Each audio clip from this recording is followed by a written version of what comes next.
Welcome to Brandow Consulting, part 2 of setting up a new database in Fishbowl. In the previous version, we just created a blank database. Now we're going to connect that blank database to QuickBooks using QuickBooks sample file. Okay, so let's go there. We're going to go to QuickBooks. Here's sample manufacturing. First of all, we need to be logged into QuickBooks in single user mode as the administrator. So we're going to do that. Go to File, and it says switch to multi-user mode. That means we're already in single user mode, so that's good. And the second thing we have to do is create a Fishbowl user. So you go to Company Users, set up users and roles, and it says admin. We'll click new, type in Fishbowl as the username, and password. You'll want to use a secure password here because we're going to give Fishbowl all the rights we possibly can. I think a good practice, probably best practice, since we like to use that term, best practices for this is to just use your admin password, right? Because you're basically giving Fishbowl admin rights. Click OK. So now we have a Fishbowl user. We're ready to go to Fishbowl and set this up. Sorry, I'm moving my camera around. Hopefully that's not too distracting. So we'll go to Accounting. In Fishbowl, we're back in Fishbowl. We'll go to the Accounting Integration, and there's two tabs here, General, Configure. We go to Configure. Now I'm connecting to QuickBooks Desktop in this tutorial. Maybe that means I'll have to do another tutorial and do QuickBooks Online, right? It's fairly similar, but that's a good idea. I'll have to do online also. So we'll go to QuickBooks Connection, and this is one of those steps you don't want to skip over. This print these instructions. Now if I print the instructions, obviously you're not going to see what I have printed. So instead, I'm going to pull up Fishbowl, and I'm going to click on Search, and I'll go to, let's say, integrate with QuickBooks. Let's see if that pulls up what we want. For Linux, no, let's see. One that I think works so well is the keyword journal. That really narrows it down and gets us to where we want to go. So online, QuickBooks Online. Let's go here to QuickBooks Journal Entries. This is a great page to look at. I'm going to do some other videos on this. This just tells us what all the different transactions you perform in Fishbowl that move to QuickBooks. But what I'm looking for is the instructions that we would normally print out. And it's just the account mapping. Here we are. Here it is. Okay. This is very important. Actually, it's muy importante. It's the foundation of how Fishbowl and QuickBooks talk to each other. If this isn't right, then it's going to throw your books off. So you want to make sure you get this right. Okay, so I want to spend some time and help you understand what your options are so you have enough information to make a good decision regarding this setup. Now, if your Fishbowl and QuickBooks files are off right now, if you're already set up but they're off, and they're not in balance is what I mean. If your Fishbowl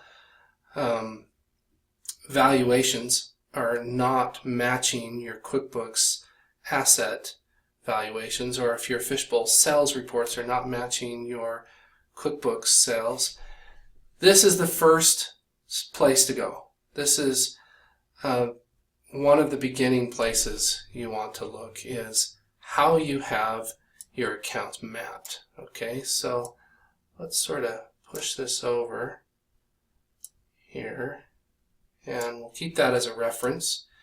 Now you can go ahead and print those out. I'll click Next. And this basically tells us to do the 2 steps that we already did. We logged into QuickBooks in single user mode as the administrator, and we created a new user called Fishbowl. Also, one other thing you need to assure to do is do this from the server, okay? And you'll know you're on the server if you see this Fishbowl icon down here. So Fishbowl, the easiest way to connect Fishbowl to QuickBooks, there's other ways of doing it, maybe I'll cover that in another tutorial, but is to have the Fishbowl server installed on the same machine as the QuickBooks database manager, and then to log onto the server and log into Fishbowl and log into QuickBooks like we are. So we're in the right place to do this. Now, like I say, there are other ways you can install Fishbowl on another server or on another machine and still connect it.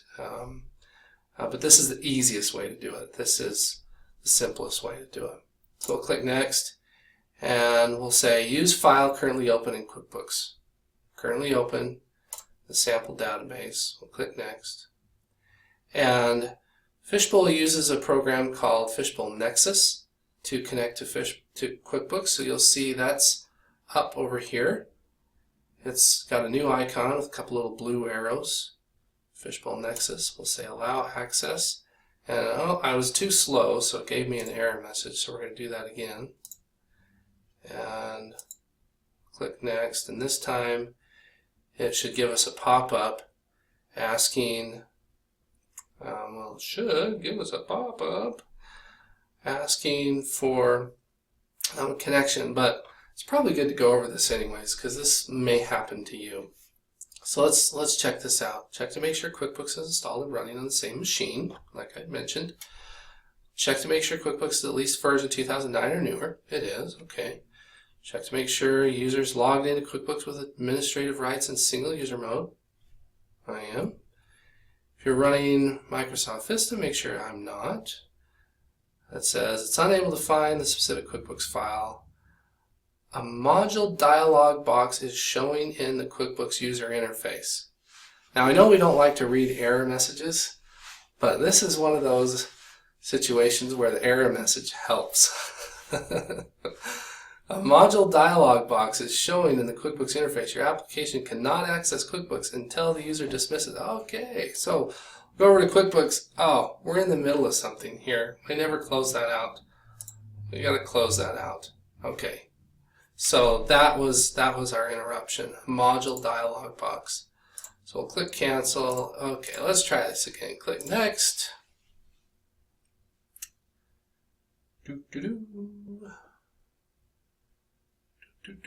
Oh, see, this is flashing orange down here. Let's pay attention to that. We'll click that, and there's the pop-up that we want to see. Application, QuickBooks application with expired certificate. It's saying, hey, something's trying to connect to me. Do you want to give it permission? Right? This is QuickBooks. So we say yes. We want to always give it permission, even if we're not logged in. Let's let it do its thing. And it says what user name is Fishbowl going to use? We're going to use Fishbowl as a username. And continue. Done. Okay, that's the integrated app. And all right, we're to the next step in Fishbowl. Use Fishbowl created accounts or choose from existing QuickBooks accounts. Now, if you're just starting Fishbowl for the first time and you're just playing around with this, it might be nice to just use the Fishbowl created accounts. It can get a little frustrating doing this one for the first time because what I found with almost all my clients is Fishbowl is doing something new that you've never done before, and it may require you to create a new account that you've never thought of creating before. And it'll probably be good the first time you connect Fishbowl. Well, definitely, not probably. It is recommended. I would say it's a best practice. The first time you connect to QuickBooks, to connect to a practice file. Make a backup of your QuickBooks file and connect to, or make a backup of your QuickBooks file, restore it, rename it to Practice for Fishbowl. So it's like red flagged everywhere and you know it's the practice file, it's not the live file. And then connect Fishbowl to that. You know, it'll solve a lot of headache. You can learn in a stress-free environment. Okay. So we're just going to pretend, well, we are connected to a practice QuickBooks file. We can't mess anything up. And we're going to allow Fishbowl, whoops, I went back one, let me go back. We're going to allow Fishbowl to put accounts on our chart of accounts because we're in the practice file. And it's not going to bother us. It's just a learning experience. We're just going to see what Fishbowl wants to do, right? So we're going to let it do its thing. We're going to click Next. And the next thing it does is, okay, it wants to pull over company information. Notice this says import. So right now it wants to pull data from QuickBooks to set up Fishbowl. It's going to pull over company information, vendors, customers, classes. Awesome. All this stuff. You can just pull it over, right? And I really recommend you do this if you're a QuickBooks user. Do this the first time. When you're just learning Fishbowl, you want to see how everything comes over, just pull it over. This is a great way to start learning how to use Fishbowl, is to just let it do its thing and pull it over. Now when you're going live, of course, we may want to control it a little bit more. We may want to say, no, I don't want my sales orders and invoices to come over, or I know I see that. I'll get to that in a second. You may want to create a new part list, right? That's a really common thing for new Fishbowl users. They realize they need a new part list, or they want their customers or vendors to be set up differently. And notice it says include bills of material. So maybe the way you had units of measure set up in QuickBooks is not the way that will work best in Fishbowl, right? So some of the things you set up in Fishbowl may require you to do it manually. Let's see what this says. Okay, unable to import QuickBooks invoice, item not found. That's interesting. It pulled over items, but it says the item's not found. One reason this could happen is, I know we're using this sample database, is the invoices were created and then someone inactivated the item because they didn't want to use it anymore. Fishbowl's not going to pull over your inactive items from QuickBooks. That's just a mess, right? Wants to pull over your clean data, the data you want, so it pulls over active customers, active vendors, active. And it is possible to have inactive vendors on an invoice, so I can see how that would cause that error. All right. Click Finish. So that time we didn't put too much thought into how the accounts came over, right? And let's go over to QuickBooks. We're going to do this again. The first time around we just went ahead and let Fishbowl do its thing. And we want to go see what Fishbowl did. So we're going to go to the chart of accounts in QuickBooks. I went to Lists, Chart of Accounts. Okay. So, usually you can tell which accounts Fishbowl created. And I say usually because most people that I work with have account numbers. And when Fishbowl creates its account, it does not have an account number. Now, In this example, of course, it's a little bit different. There are no account numbers, so I'm just going to have to point out to you which ones Fishbowl created. Which ones I'm pretty sure Fishbowl created. Cost variance, that's like I'm 99% sure Fishbowl created that. Inventory asset. Now this has materials inventory. Okay, so we could have mapped to that, right? We could have mapped to that, and that's probably what we'll want to do. We've got work in process direct labor, okay, work in process utilities. So we've got a lot of other current assets to consider here. I want to come back to this and talk about this. There's different ways of doing this. Because we've got finished goods, okay, we're in the manufacturing world. We've got inventory assets, and we've got WIP, but I'm not seeing raw goods, security, employment, prepaid, finished goods, work in process. Materials inventory, that's probably raw goods actually. I'm looking at that. Materials inventory, your finished goods, and your WIP. So by default, Fishbowl just lumped it all into a total. Now, one thing we can do if we want QuickBooks to balance with Fishbowl, and balance on the account levels, but also balance on a total level, we could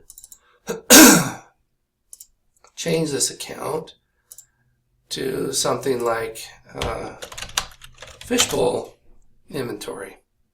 Okay?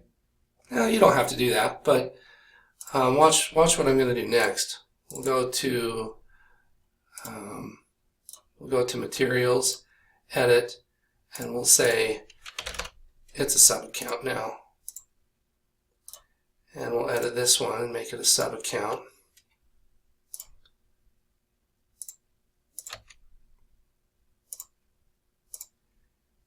And we'll make this a sub account.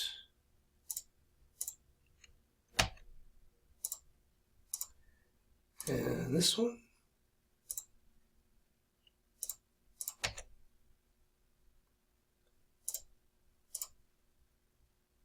And this one.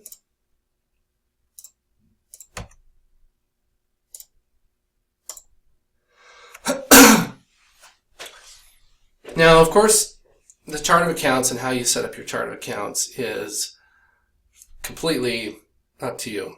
Everyone does it different. It's not a one-size-fits-all.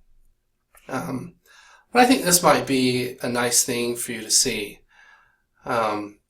Fishbowl inventory asset.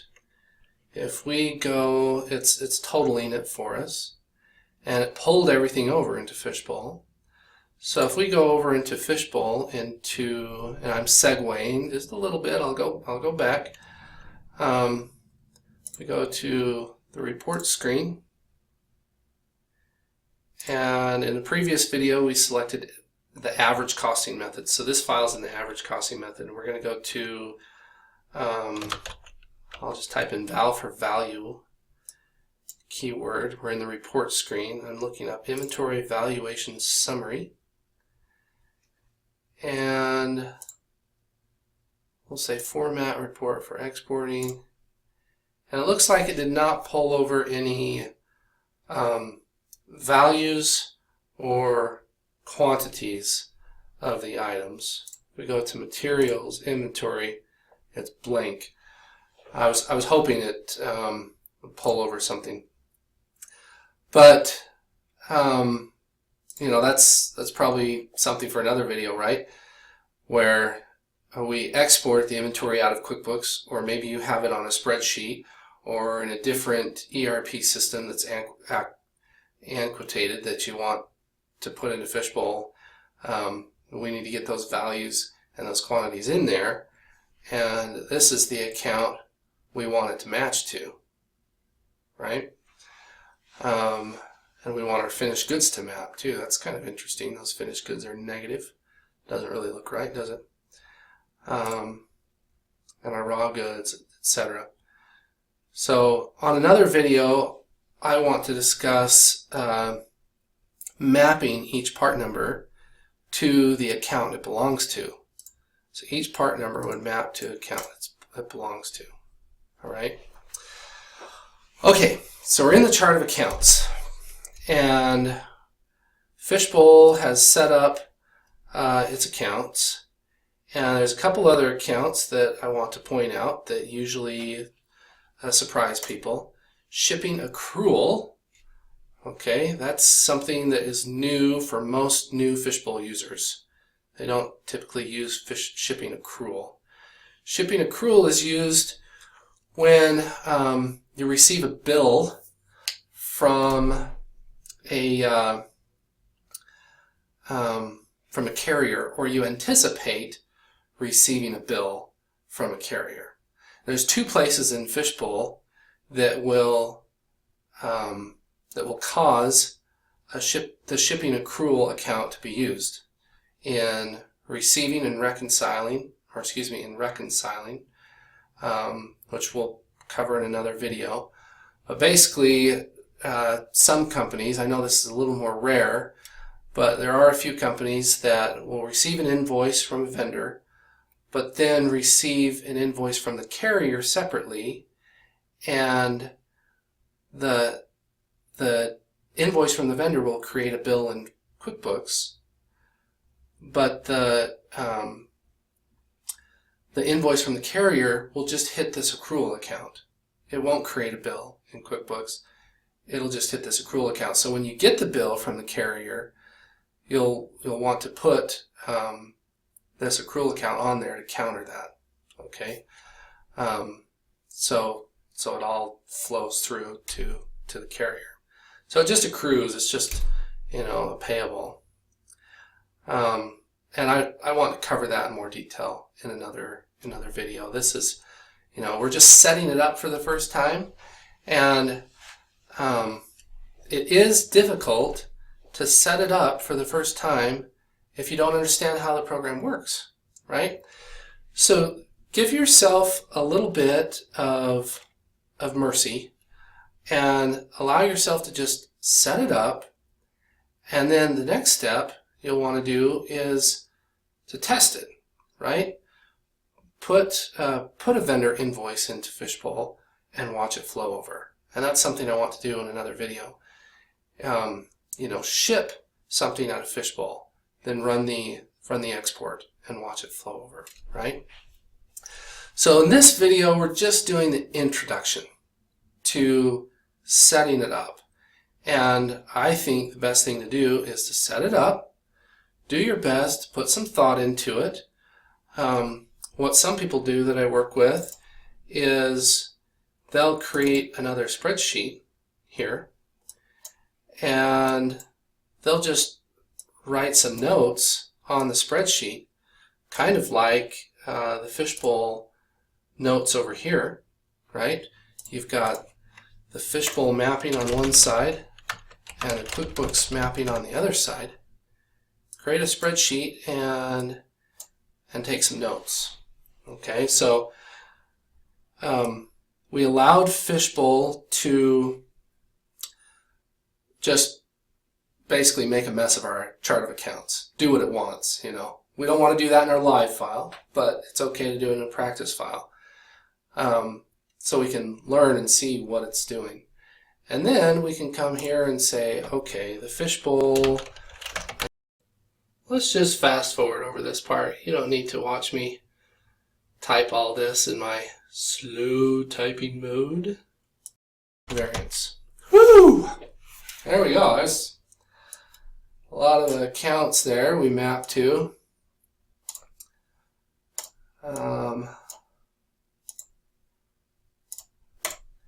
Now, we've got those over there. And we'll pull up our spreadsheet and let's squeeze QuickBooks over a little bit.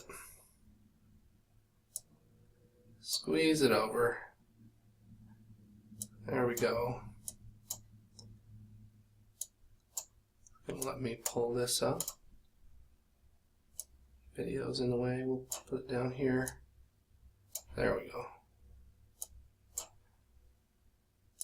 Okay, so what we're doing here is we are deciding the default account mapping. This is the default. Okay. Now some of these allow for other accounts to map. Some of them don't. Okay, so let's talk about it. Accounts payable. Which account do we want to connect to? Payroll liabilities, probably not. Customer deposits, probably not. Line of credit, not really seeing any other long-term liabilities. I'm not really seeing any, just vendor payables really is all I want. Accounts receivable, other current fixed asset. Oh, beautiful. That's perfect. I was totally blind. You're probably getting frustrated with me. Accounts payable. So we're deciding what we want to map to. We'll say accounts payable, accounts receivable. Now I bet there's accounts receivable right there. It already has a balance. Okay, accounts receivable. So let's talk about when Fishbowl will use these accounts, okay? And let's talk about what Fishbowl does not do also. So accounts payable. When you receive an invoice from a vendor, you're actually going to put it into Fishbowl. All right? Don't make the mistake and put the invoice into QuickBooks. The invoice goes into Fishbowl. Usually after the goods are received, right?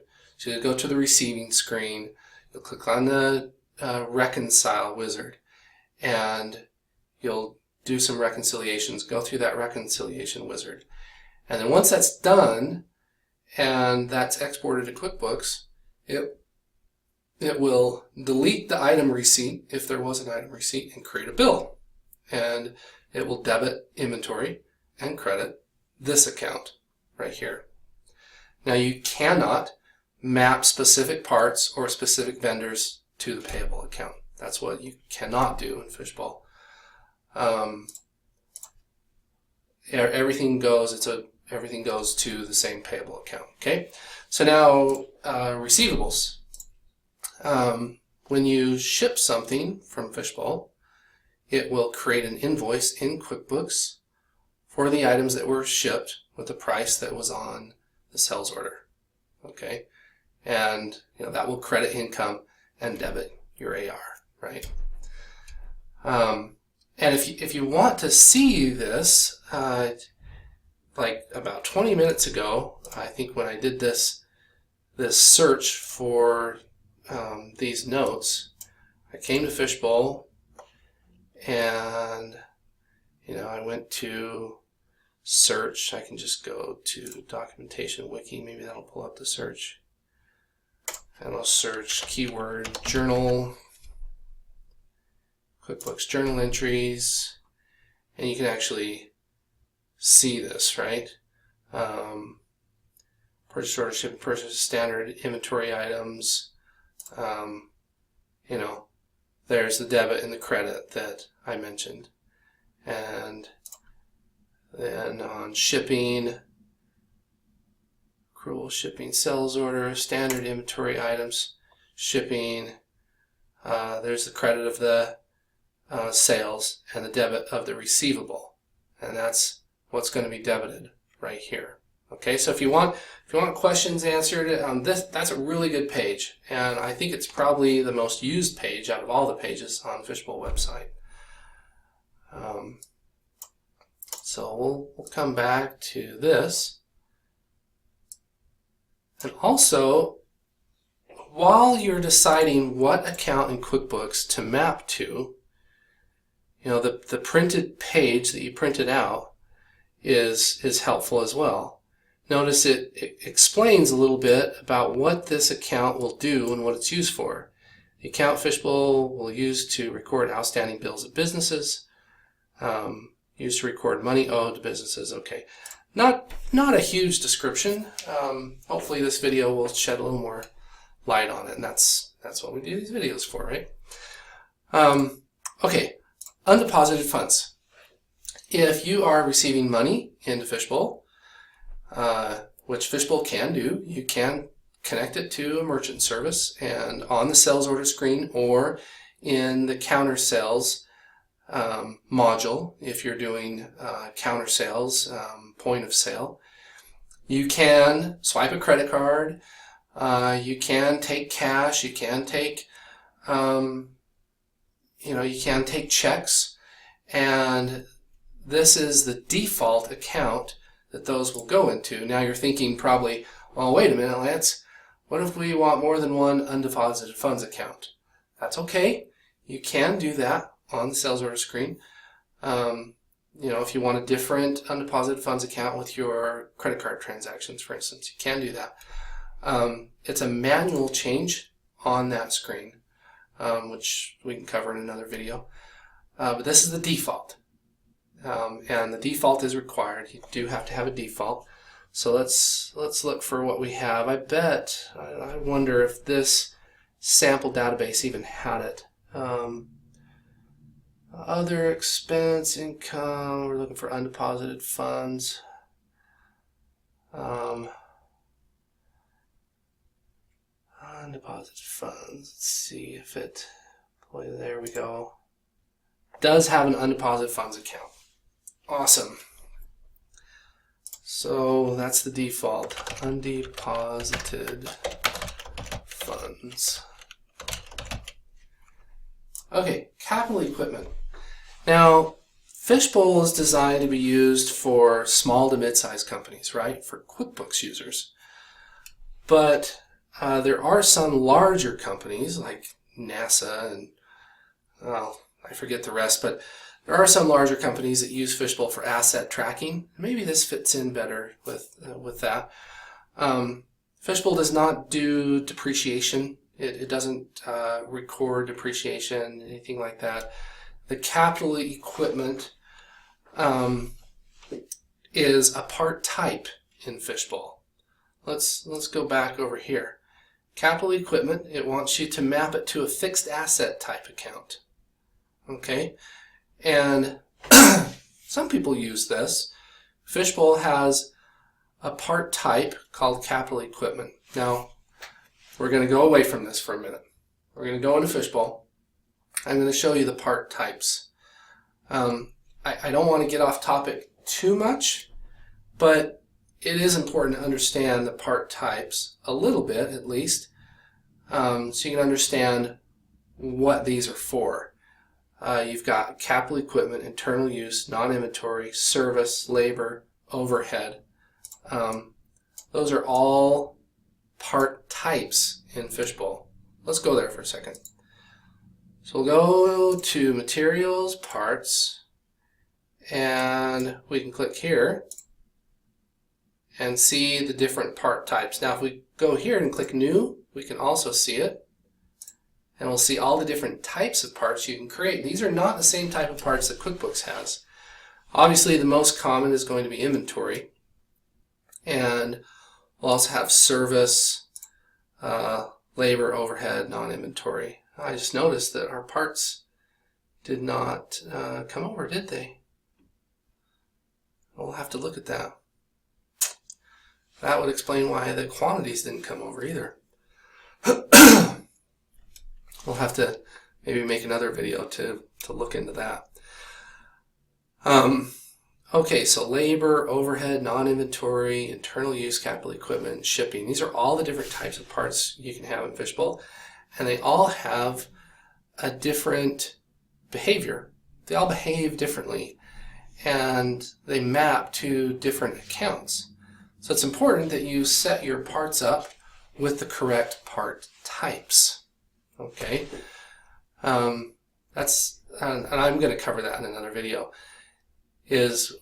Is just choosing the right part type for your parts, because it affects your accounting, and it can either screw up your books or keep your books clean if you don't choose the right part type or map the part to the right account. So the one we were looking at was capital equipment. let's take a look at that. I'll just call this equipment. Let's say it's our C-sheet machine. And click next, and notice here it has accounts, right? It's got 2 accounts. Capital equipment will never be sold, so we don't create a product for it. I'm going to go back and make sure I didn't create a product. Yeah, we did not create a product, so we don't sell it.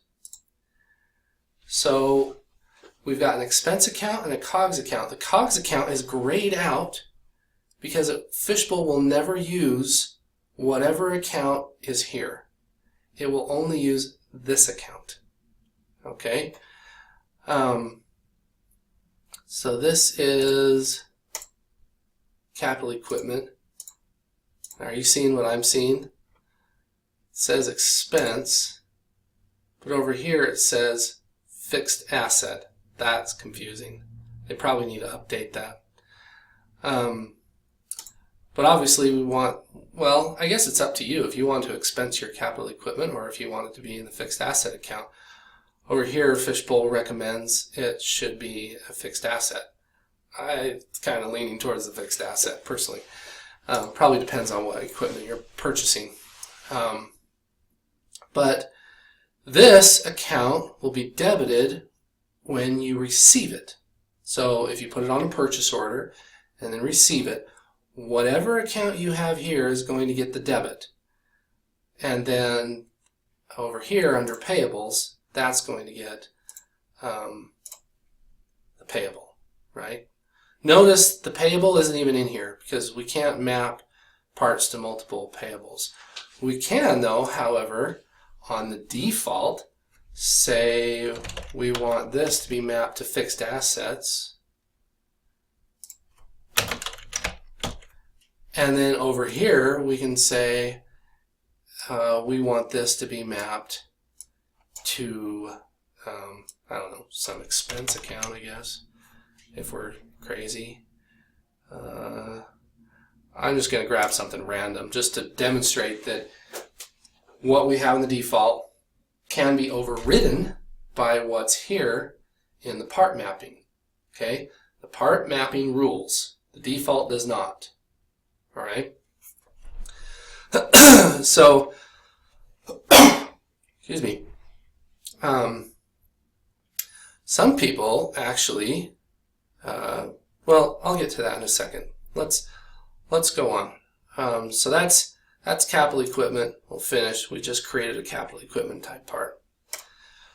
So capital equipment, we really need to map that to QuickBooks.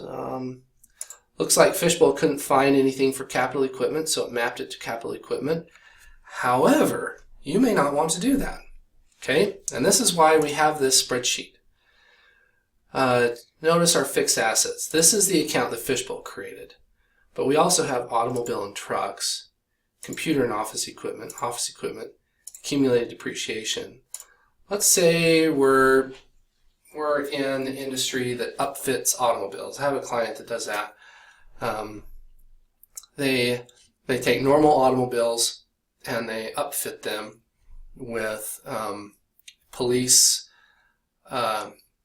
deputy type equipment. So they convert a normal automobile into a police car, and they're using Fishbowl to track their inventory and their installs into the police vehicle. So let's do this. Let's say, okay, our capital equipment is not going to be fixed assets. It's going to be automobiles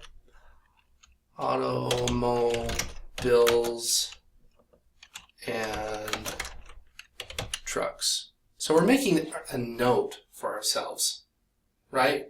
That's all we're doing right now, because we're going to go back and do the integration again and integrate to the accounts we want. While you're doing this, you may not like the name that Fishbowl created, and you might want to change it, right? If you change an account that Fishbowl creates, it will break the connection between Fishbowl and QuickBooks. Broken. So beware of that. Don't delete, don't inactivate, don't change the names of the accounts that Fishbowl creates unless you're prepared to immediately reintegrate Fishbowl with QuickBooks. So I'm not saying don't ever do it. I'm just saying probably do it after hours if you're live. If you're creating Fishbowl and connecting to QuickBooks for the first time, then it doesn't matter. Okay, internal use. This is something that is hardly ever used. I see very few people using internal use. It would just probably be like, I don't know if this file even has internal use. Fishbowl says it's an expense. It's hard to think and be videoed at the same time. Internal use, okay, just set it up, but I bet this might have something else for internal use. Discount, bank service car, contributions, insurance, license, maintenance, meals, tools, equipment. Tools and equipment expense, yeah, that's kind of, that's why I was saying that with the capital equipment. It could be a fixed asset if it's something large and it's going to be there for a while, or if it's just something small, But then it could be internal use. Office equipment, that now we're getting to be a little more internal use type items. Promotional expense, repairs, internal use is something like, I don't know, maybe packaging tape is internal use. Internal uses could be bathroom supplies, office supplies, things like that. But really, in your company, you have to think about this. You have to think, are we going to purchase internal use items through Fishbowl? Or are we going to purchase internal use items through QuickBooks? Right? It's not really an inventory thing, so you don't really have to put it through the inventory system. And usually this is the variable this is the deciding factor. Who is going to be purchasing these internal use type items? Okay? And then the second thing, is that person going to live in Fishbowl, or does that person live in QuickBooks? If that person lives in QuickBooks, then probably just want to purchase internal use through QuickBooks and not use Fishbowl for that, right? Or vice versa. So I'm not seeing any internal use in this sample company except for the one that Fishbowl created. And I can tell Fishbowl created it because I'm just guessing. I guess I can't really tell. But it looks like it's what Fishbowl created. So here's something that I've seen some companies do that they like. We can put something like red flag or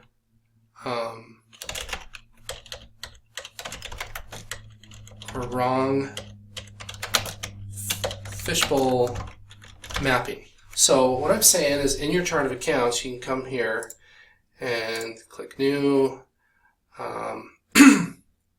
We could say other expense, right?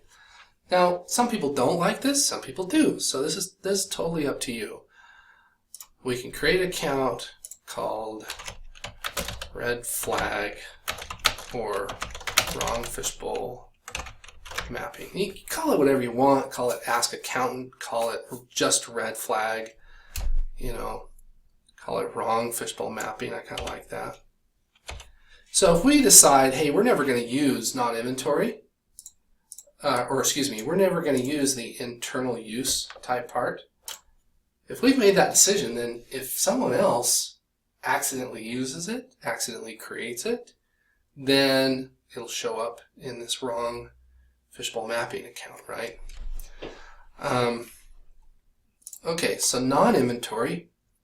Non-inventory is something that's tangible, something that you can pick, pack, and ship, and will show on the pick ticket, show on the packing list. But it's not something that's going to have quantity. It's not something that's going to show up on the balance sheet. Okay? it's going to be expensed.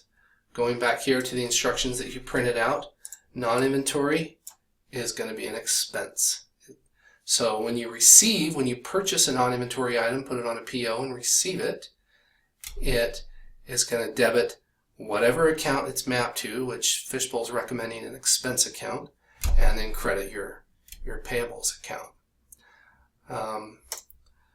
So I don't know if you have a non-inventory account or not. This may.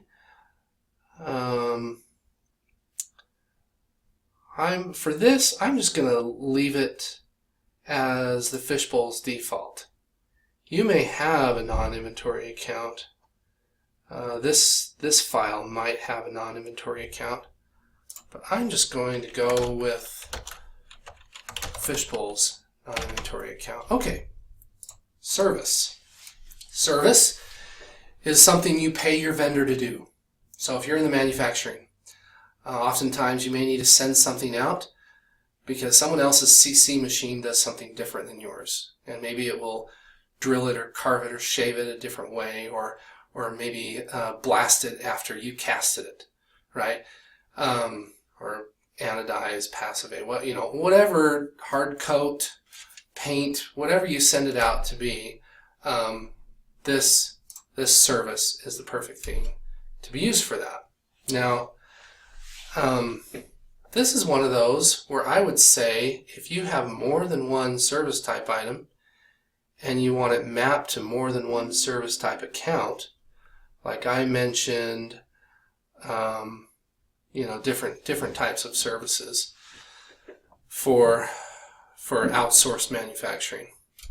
You may have an account to track that.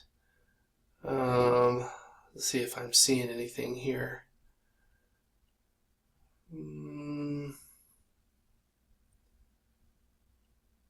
Printing, reproduction. You may send something out to get printed if you're a bottle manufacturing, for instance, and you outsource your labels.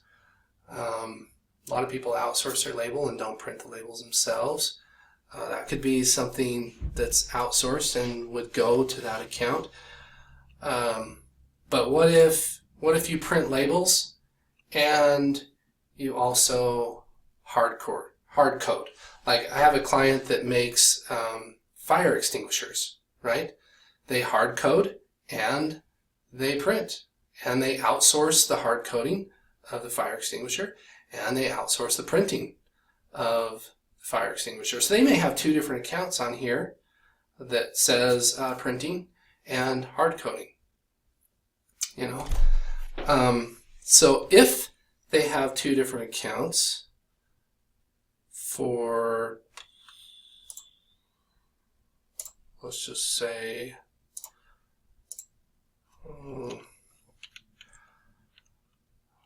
I'll say outsourced manufacturing. I'll keep it more general.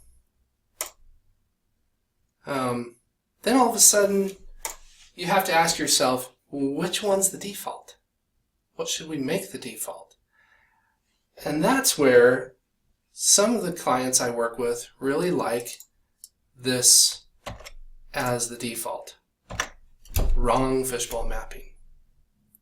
That way, if you create a part, someone creates a service type part, and they don't know what to map it to, maybe they have user rights they shouldn't have user rights to, and they're creating a service type part, then they probably don't know what to map it to. And if they're really bad, they'll guess. It'll go to the wrong account. But if they're like most people, they just won't touch it, and it'll go to the default account, which is the wrong fishbowl mapping. So if we go over here and say, okay, we've got a service item. We're going to call this hard coating.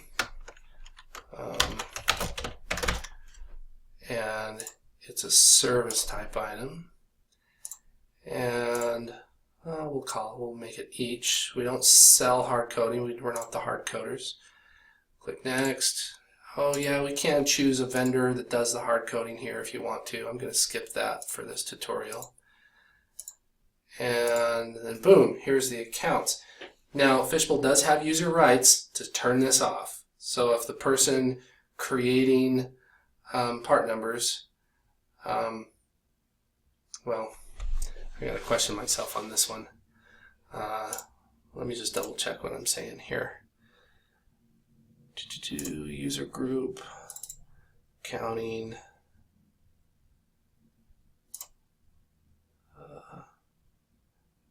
part creation. Okay, here we go.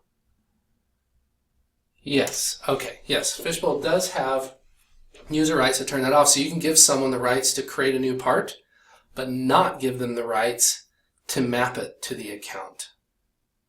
Yay! Awesome. Okay, that is really nice.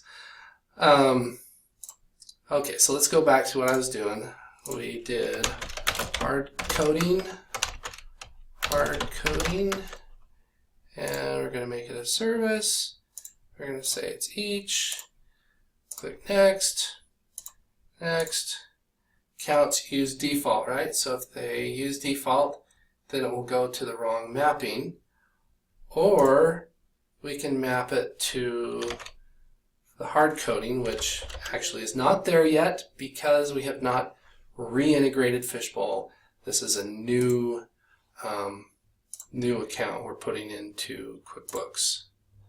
We just barely added, outsource manufacturing, right? So we just barely added that.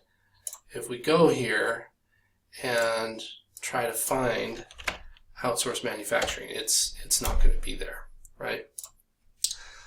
But that's another webinar, that's another tutorial, mapping your parts and creating new part numbers and making sure those connect to QuickBooks correctly. Labor, okay, so your manufacturing, labor's a big deal, right? Maybe 50% of the value of your finished good may come from labor, right?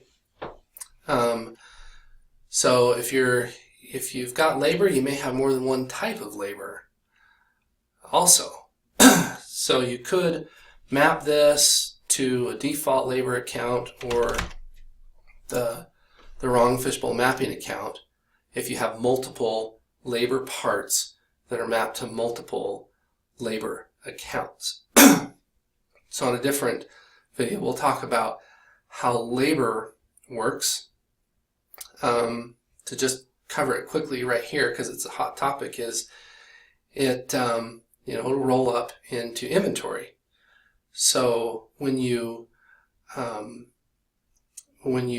put labor on your work order, it's going to credit whatever account it's mapped to, and it's going to debit whatever account the finished good is mapped to. Now you're saying, okay, if labor is an expense and it's a credit, that's a negative, right? It's a negative on the P&L. So if it's doing a negative labor, it's taking it off your P&L temporarily and putting it on the balance sheet temporarily until that finished good is sold. When the finished good is sold, then the finished good asset is credited, and then your cost of goods sold is debited and it goes back on the P&L. So labor is just an absorption account to offset your wages account. Your wages will be on your P&L in a different area, and then you'll have this negative labor expense taking it off, putting it on the balance sheet, and then later on putting it back on the P&L as the COGS. But that definitely renders a lot more discussion than that. You're probably freaking out just by listening to that short little blurb. But some people opt out of labor because that's crazy. They don't like that. And some people just love that and say, oh, that's perfect for us. We definitely want labor on our bills of material and on our work orders. Okay, overhead, actually the same way, but most people have one overhead. Unless you've got different types of machines in different sections, then you may want to put that on separate accounts, but I think most people like their chart of accounts to be simple and as to the point as possible. So I'm going to leave this as one overhead account. and overhead is credited when a work order is completed, right? Does the same thing as labor. You'll get a negative overhead expense on your P&L to sort of offset your utilities, and then it'll roll up onto the balance sheet on the finished goods temporarily until you sell it. Then once you sell it, the asset's credited, cost of goods sold is debited, and it goes back on your P&L. Sales retail. Now, this is funny. I don't know why Fishbowl calls it sales retail, because 99.99999% of all Fishbowl users are wholesale. So I don't know why.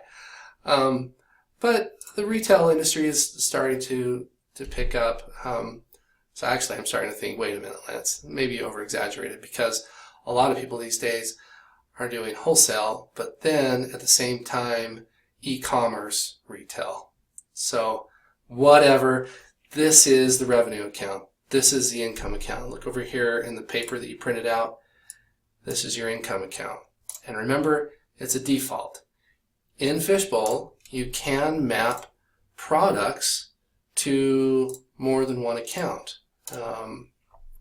So if we have a product here, it changes now. If we have a product here, I'm just going to say coffee. Well, no, we're in this sample manufacturing thing. Let's say, what does this sample manufacturing make, I wonder? Items. I have to make these up because the items didn't come over. Don't know why.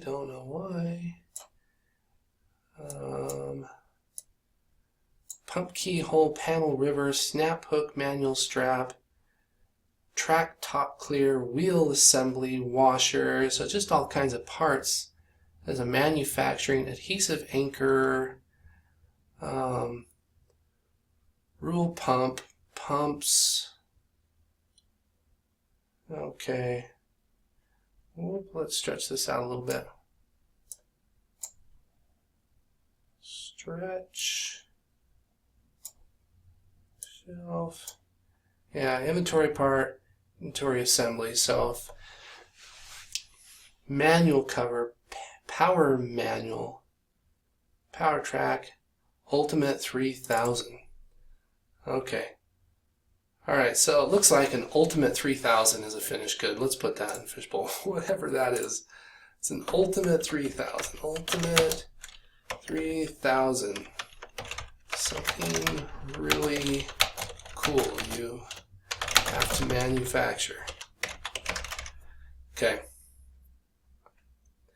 So it's an inventory type item. We sell it. Yes. I don't know if we're going to track it by lot number. Let's say no. We don't buy it from the vendor. So we're just going through here. Asset account. Here we go. I think we're going to leave that as the default. What is our default asset account? We haven't even gotten to that yet. COGS account. We'll get to all that. But here we go. Income account.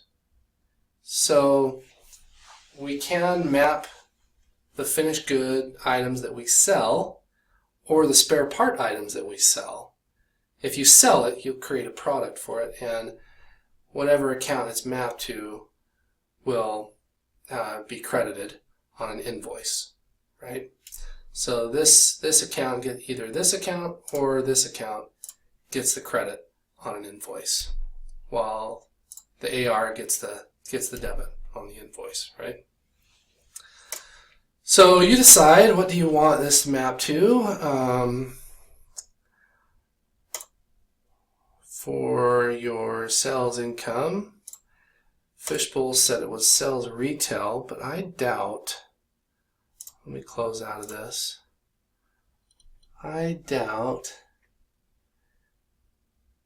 where are our sales income? Here we go. Shipping income, sales retail. So that's the one that Fishbowl created.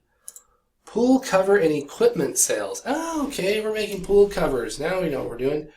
Installation services, repair. Okay, so we're going to have services on the sales order. That's another place that the service can go. We mentioned it can go on a PO for outsourced manufacturing. We can also sell installation services. Revenue, repair. So it looks like they've got more than one income here. So mapping it to more than one income account should be done on the part level. So I'm going to go ahead and say this one, we're going to default it to the wrong fishbowl mapping. Discount income. Now this cannot be mapped by part, and this is a good time to reference the piece of paper that you printed out. Discount income tracks the amount associated with discount charges to customers, in other words, for returns or restocking fees. So this is always a huge question when I talk to my customers is, when would we use this? Some people don't like having a discount income and a discount expense. So they just have either a discount expense or a discount income, and they map them both to the same. I remember that kind of freaked me out the first time I saw that, but if you test it, you'll see that the credit and the debit works correctly, and it's either a positive or a negative to the same account. So it works. I've seen it work anyways. If you're worried about it, that's why we're in the practice file and we test it to make sure that it works. So Fishbowl sees discount income. I'm going to go with the default. Sees discount income as a customer returning an item to you that was previously discounted, right? Now, when you award the customer with a discount on a sales order, then Fishbowl looks at that as a discount expense, right? Tracks the amount associated with discounts given to customers on sales. Okay? Miscellaneous expense is if you're selling a miscellaneous item in Fishbowl. So if we come over here to sales and we create a sales order, wow, nothing came over from QuickBooks. Look at this. Test customer. I'm going to have another video that troubleshoots that. It's not uncommon if there's an error message. Sometimes Fishbowl thinks it's best to just not bring anything over from QuickBooks at all. So we need to fix those error messages or export onto a spreadsheet, reformat the data, and import into Fishbowl. That may be something you have to do too. So, miscellaneous item. Go to the green plus sign, miscellaneous sale, right there. It's a one-time thing, one-time miscellaneous sale. I typoed. Miscellaneous expense. I'm thinking I might be doing this wrong. Hang on a minute. Tracks the expense from the purchase of miscellaneous items. Sorry. Okay. Miscellaneous expense is on the purchase side. Okay. So we go to the purchase order. Makes sense because it's an expense. I don't know why I went to the sales order. Test vendor. Put a vendor in, and then green plus sign. Miscellaneous items, add miscellaneous items to the purchase order. Okay, I think most people have a miscellaneous expense. I've talked to a few that just hate that, and so they don't do it, but I'm going to do it. Miscellaneous expense, shipping income. Okay, so shipping income, I don't know if you're tracking that. Some people just map shipping income to the same account they use for sales. But shipping income happens when you put a shipping type item on a sales order. Okay, so notice back here when we create a new part, shipping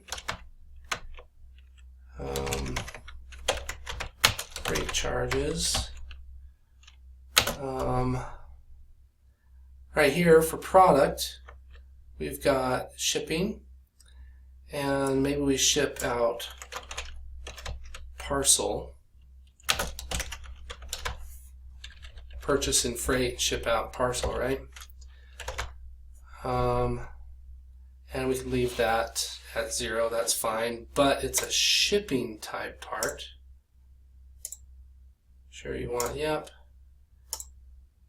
So then we've got accounts for, oh look at that, there's our shipping accrual, and a shipping expense, even a shipping COGS, and a shipping income. So if we have a shipping type product in Fishbowl and go to the sales order, I guess I don't need to create a new sales order, I can just come here and type shipping and charge right here, then that will credit income, debit AR, when it creates an invoice, when we fulfill this sales order and it creates an invoice in QuickBooks. This will be the income account that it hits, you know, the shipping income account, whatever income account you mapped that part to. Or if you didn't map it to any part, it will be the default account. Okay?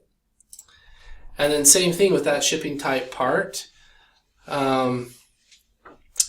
Shipping expenses can happen when, let's say, we get a bill from the vendor and the vendor charges us for a shipping expense. And see if there's anything else I didn't think of. Shipping expense to customers or vendor charges to shipping. So shipping expense to customers, let's go to this shipping type part and notice it has this standard cost here. Ooh, I haven't talked about this yet. This is used for labor, for service, for non-inventory, for overhead. Anything that is not an inventory type part gets the standard cost, and probably a good topic for another video. Probably not a good topic for this video. But yeah, your shipping charges will be there.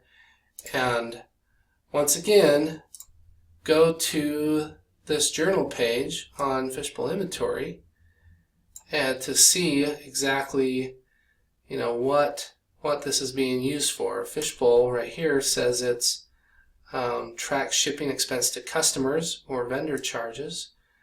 So if we look through here and find sales order, standard shipping, carton-based shipping, there's two different kinds of shippings. We'll go to carton-based shipping, and that hits your shipping accrual. And if we go to find it, standard shipping, that's going to hit your shipping income, AR, assets, just going to hit the shipping expense. And this is saying COGS because we're doing assets in here as well. And you could, well, yeah, if we're selling it, it's going to hit COGS. So I'm wondering if this is misspoken here. Track shipping expense, because on the customer side, on the shipping screen, there is, let me move my camera, there is a cost right here. And that's definitely a topic for another day, but if something goes into that cost, it will it'll accrue that cost. It becomes a payable to the carrier. And it might, yeah, that might be where it hits this cost of goods sold right here.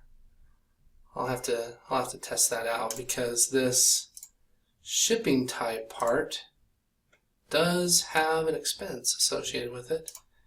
And it is definitely used on the vendor side. I'm not, I can't think of a time that I've seen it, use it on the customer side. And I have been working with Fishbowl for a long time. So I'm kind of trusting my experience in this. Sometimes if you don't see something, it means it doesn't happen. But not always, right? Okay. Anyways, shipping expense, we'll just say shipping expense. And shipping accrual, we talked about that. Most people go with whatever Fishbowl tells them on the shipping accrual, because I don't know if I've ever worked with anyone that actually had a shipping accrual before using Fishbowl. And then here's our inventory asset.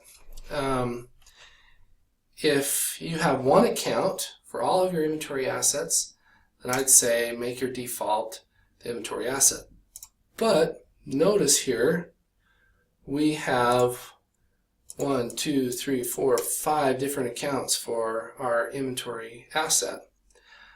Some people prefer to make the parent account the default. Some people prefer to make the red flag account the default. I lean towards the red flag account. Just in case you don't set up your user rights correctly and someone gets in there and mucks something up and maps it wrong, right? So we'll do that. And then cost of goods sold. Let's see how many cost of goods sold we have. Now, this is we've looked at a lot of expenses. We haven't talked about cost of goods sold too much, and I know expense and cost of goods sold are just so similar. Some people just say, it's COGS right off the bat. Like if I buy it, I just want it to go to COGS. Just be careful. Understand how Fishbowl works before making that decision. It's not always bad, but in some cases it might be a little off. So just think about it.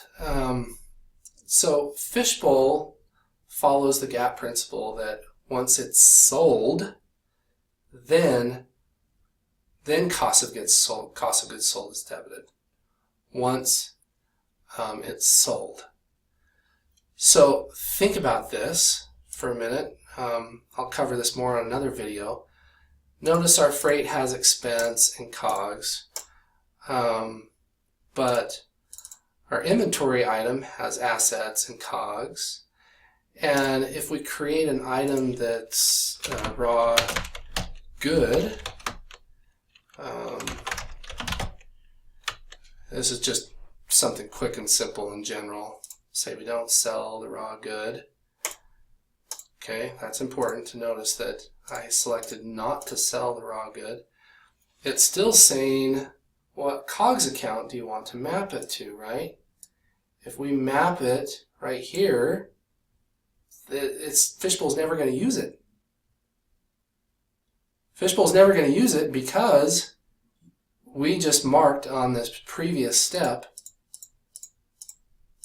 that we're never going to sell it. Okay? So Fishbowl does not use COGS unless you sell it.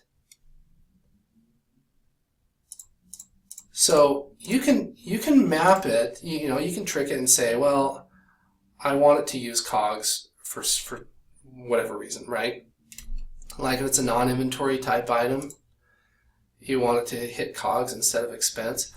It's fine as long as you understand the debits and credits and the mappings and the journal entries and how it flows through from receiving in manufacturing and sales and whatnot. And that's going to be on the next step.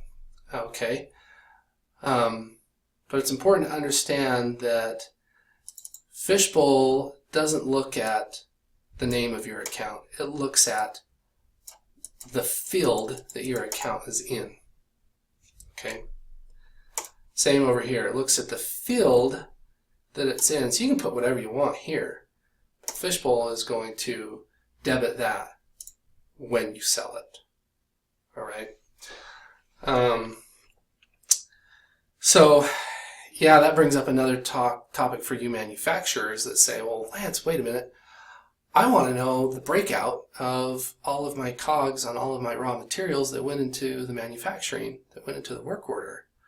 Fishbowl only debits the COGS of the finished good part once it's sold.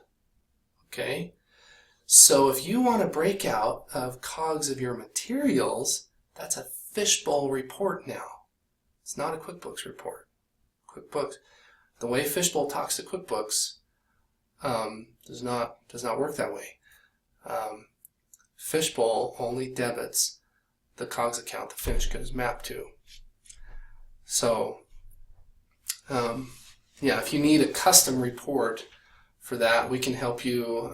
My other colleagues and competitors out there can help you. Fishbowl can help you write a custom report to do that breakout. I haven't yet seen Fishbowl come out with a standard report to break out, you know, the account types or the part types.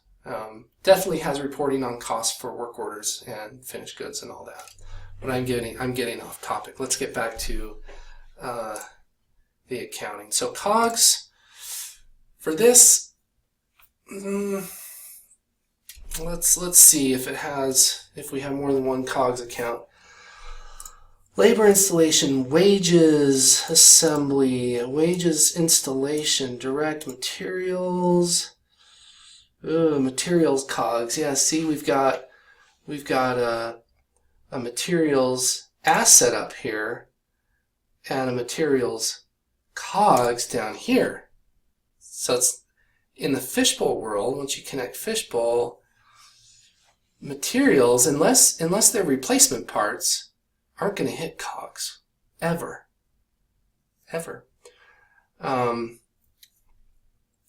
Unless we do something creative, which we need to be careful with if we're ever doing something creative, like you know, the materials asset account. Yeah, well, actually, if we come back here to materials, notice there is no expense account. So once this is consumed in a work order, this account gets credited. And then over here in the finished good, this account gets debited, right? So we're just setting up the default for right now. So if we have more than one COGS, we can use that. Let's inventory adjustment COGS. Okay, I think Fishbowl might look at that as scrapped inventory. No, I think this is a Fishbowl created account. Inventory, yeah, inventory adjustment, yeah. Inventory overage, shortages, cost of goods sold. I'm just going to map this to cost of goods sold. Inventory adjustment. Inventory adjustment is when you do a cycle count adjustment. Over here on the inventory screen, we don't have any parts to cycle count, but we could put some raw goods in there. Say it's in stock and the quantity is 2 and finish. Now in this case it's not going to create any accounting transaction because there's no cost in there right now. But if you had a cost history, then it would create an adjustment. If I just added 2 there, then it would debit inventory asset, whatever account this is mapped to, and credit your inventory adjustment, right? And if we decreased inventory, then that's the other way around. Credit adjustment, debit, or excuse me, credit inventory, debit adjustment. So inventory adjustment, this is interesting. Fishbowl has the ability for you to map adjustments to specific parts, but I don't think I've ever met anybody that's done that. Scrap inventory is usually just scrap inventory.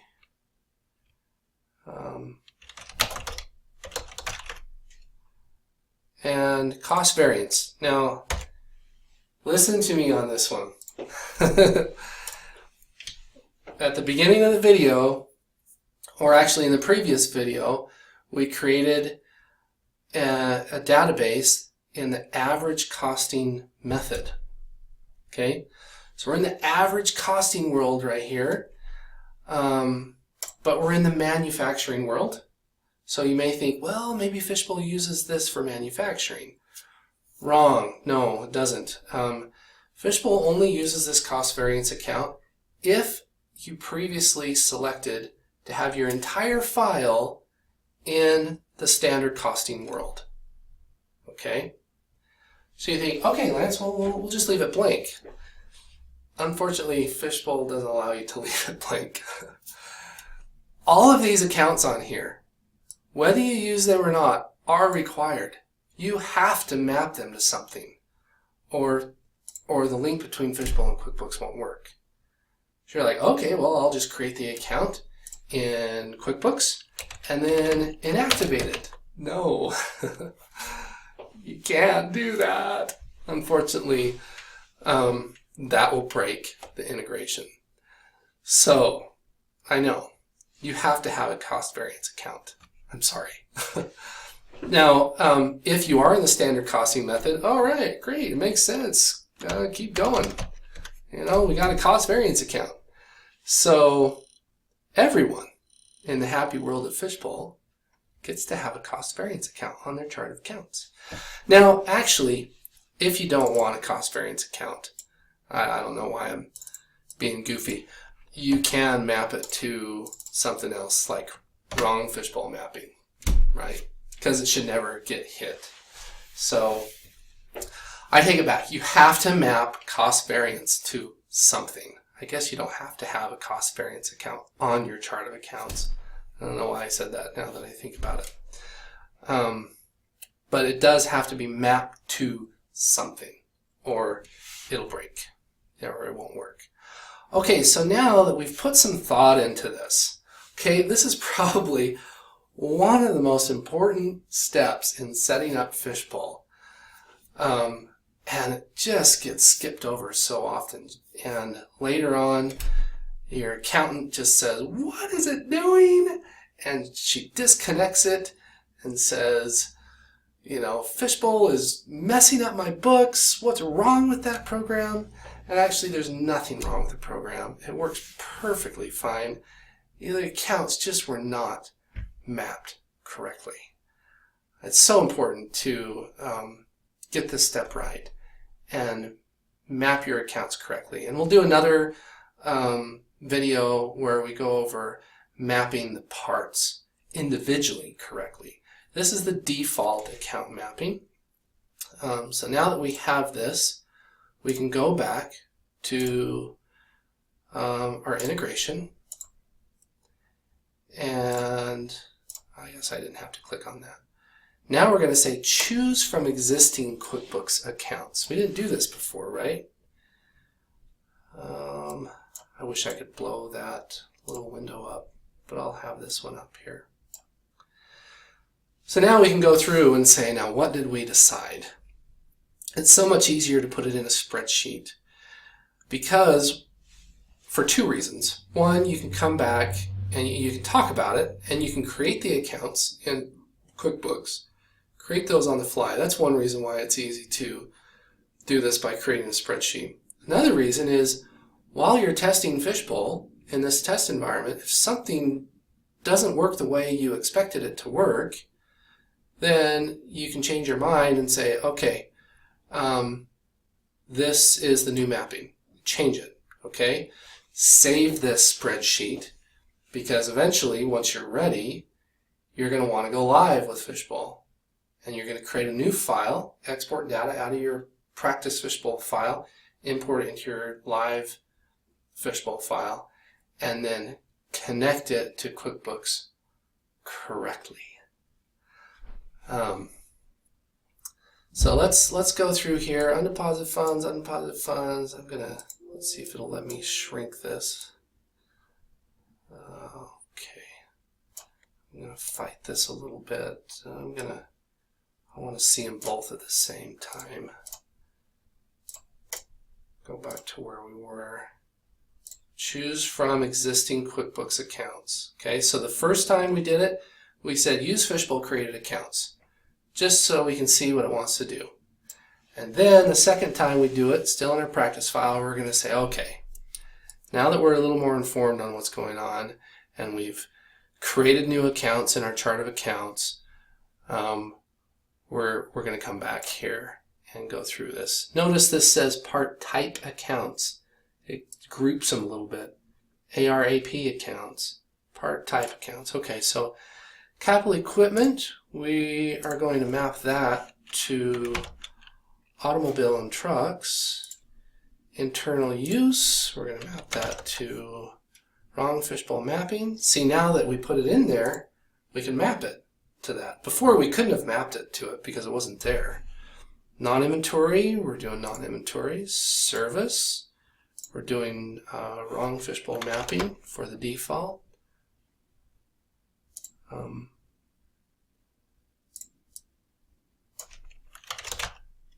Wrong fishbowl mapping for the default. Labor is wrong fishbowl mapping. This is the default, right? Ones that are wrong fishbowl mapping, we're going to map them individually by the part. Overhead, overhead, sales retail, wrong fishbowl mapping. Discount expense, discount expense, discount income, miscellaneous expense. I guess there was a miscellaneous in there already. Okay. I was just pausing because that said expense. Shipping income, shipping income, shipping expense, shipping expense, shipping accrual, shipping accrual. It's very common if you're new to Fishbowl for at least, one of these is going to be a new account for you.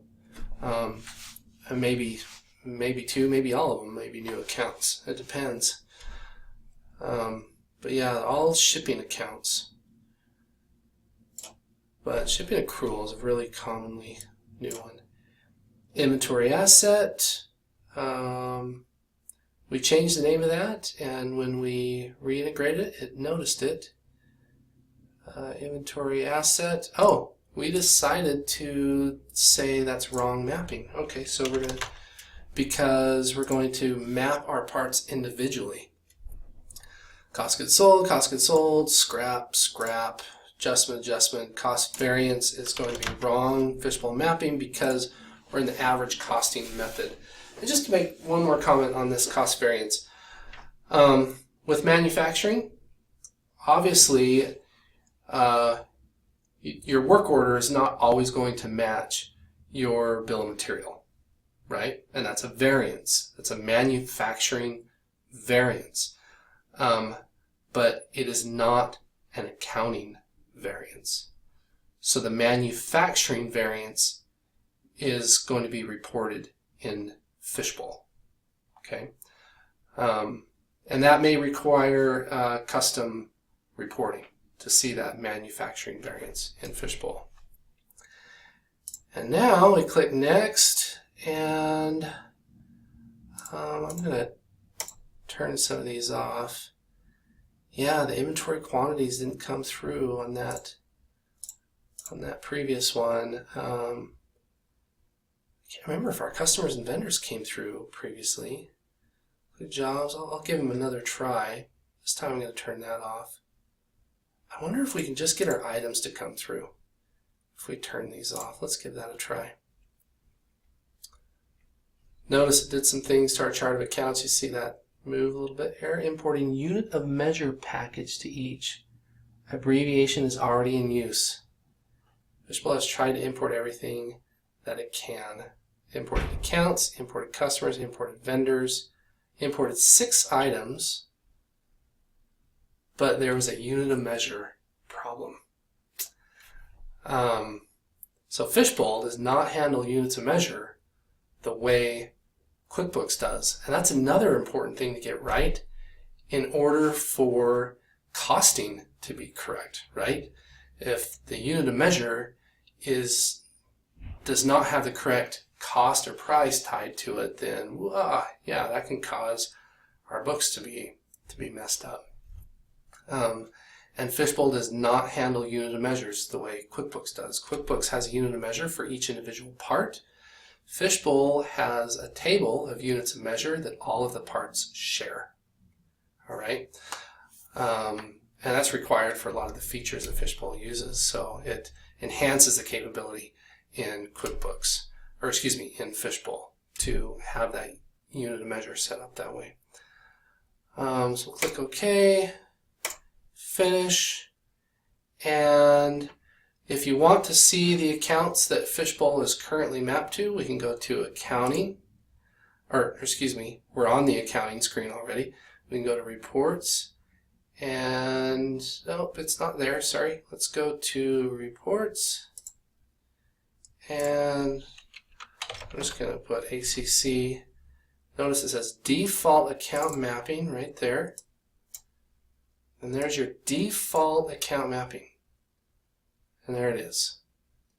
So, in order to go through this configuration wizard, you have to be on the server, logged into QuickBooks as the administrator in single user mode. Remember that. So if you just want to see your account mapping, you can do that by going to Reports and looking for your default account mapping report. If you just want to see what your default account mapping is.